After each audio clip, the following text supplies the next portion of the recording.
Hello all, ఈ వీడియోలో the tank 2025 movie review అయితే తెలుసుకుందాం. రీసెంట్లీ ప్రైమ్ వీడియోకి అయితే స్ట్రీమింగ్ వచ్చింది. ఆల్రెడీ వచ్చి 3-4 డేస్ పైన అయిపోయింది. నాకే రివ్యూ పెట్టడం కావలేదు. స్లైట్లీ కొంచెం పర్సనల్ ప్రాబ్లమ్స్ తో అయితే ఉన్నాను భయ్య, సో అందుకే వీడియోస్ పెట్టడం కావలేదు ఈ 2 డేస్ బట్టి. ఈ మూవీ అయితే మీకు తెలుగు డబ్బింగ్ అయితే లేదు కానీ ఇంగ్లీష్, హిందీ లాంగ్వేజ్ అయితే ఉంటుంది. సబ్ టైటిల్స్ తో కూడా చూడొచ్చు. స్టోరీ ప్లాట్ విషయానికి వచ్చేస్తే ది ట్యాంక్ ఇది వరల్డ్ వార్ 2 బ్యాక్ డ్రాప్ లో 1943 మధ్యలో ఈస్టర్న్ ఫ్రంట్ లో నడిచిన వార్ జర్నీ అనమాట. ఒక జర్మన్ టైగర్ ట్యాంక్ అయితే ఉంటుంది. ఆ టైగర్ ట్యాంక్ కి సంబంధించిన క్రూ కి ఒక సీక్రెట్ మిషన్ అయితే ఇస్తారు. ఆ సీక్రెట్ మిషన్ కోసం వీళ్ళు డీప్లీ అంటే బాగా ఎనిమీ ఫ్రంట్ లైన్ లోకి అయితే వెళ్లాల్సి వస్తుంది అనమాట. అసలు వాళ్ళ మిషన్ ని ఎలా హ్యాండిల్ చేశారు, అసలు ఏం జరిగింది అన్నది మీరు ఈ మూవీలో చూడటం అయితే జరుగుద్ది. మూవీ రన్ టైం వచ్చేసి 1 hour 57 minutes ఉంటుంది అప్రాక్సిమేట్లీ. ఇక ఫుల్ వీడియోలోకి వెళ్ళిపోయింది. వీడియో లైక్ చేయండి అండ్ రివ్యూ కూడా చివరి వరకు చూడండి. మీరు కనుక ఛానల్ కి కొత్తగా వచ్చుంటే ఛానల్ ఉన్న కాంటెంట్ ఒకసారి చెక్ చేయండి, నచ్చితే సబ్స్క్రైబ్ చేసుకోండి, లేదంటే లేదు.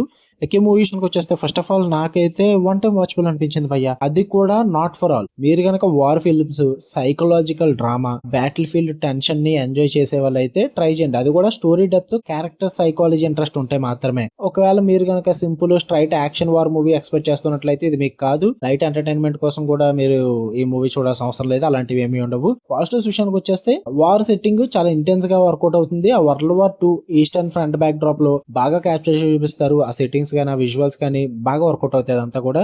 అండ్ ఆ ట్యాంక్ ఎన్విరాన్మెంట్ ఏదైతే ఉందో దాని వల్ల వచ్చే టెన్షన్ కానీ, ఆ రియాలిటీకి తగ్గట్టుగా కానీ చాలా బాగా ప్రెజెంట్ చేస్తారు. ఆ ట్యాంక్ లోపల జరిగే సిచ్యువేషన్స్, కన్వర్సేషన్స్ ఇవన్నీ కూడా చాలా బాగుంటాయి. మెయిన్ గా మూవీ అంతా కూడా వార్ బ్యాక్ డ్రాప్ అయినప్పటికీ కూడా క్యారెక్టర్ చుట్టూరు నడుస్తుంది. ఆ క్యారెక్టర్ డైనమిక్స్ చాలా స్ట్రాంగ్ ఫీల్ అయితే ఉంటాయి అనమాట. మిషన్ మధ్య అండ్ సోల్జర్స్ మధ్య బాండ్ క్లియర్ గా కనిపిస్తూ ఉంటుంది. అండ్ మూవీ కూడా చాలా సైకలాజికల్ లేయర్స్ తో కూడుకుంది భయ్య. సో ఆ సైకలాజికల్ డ్రామా పరంగా ఇంట్రెస్ట్ ఉందనుకుంటే మాత్రం భలే వర్కౌట్ అవుతుంది. ఇక నెగిటివ్స్ విషయానికి వచ్చేస్తే పేసింగ్ అయితే స్లో ఉంటుంది. యాక్షన్ తక్కువ మూవీలో.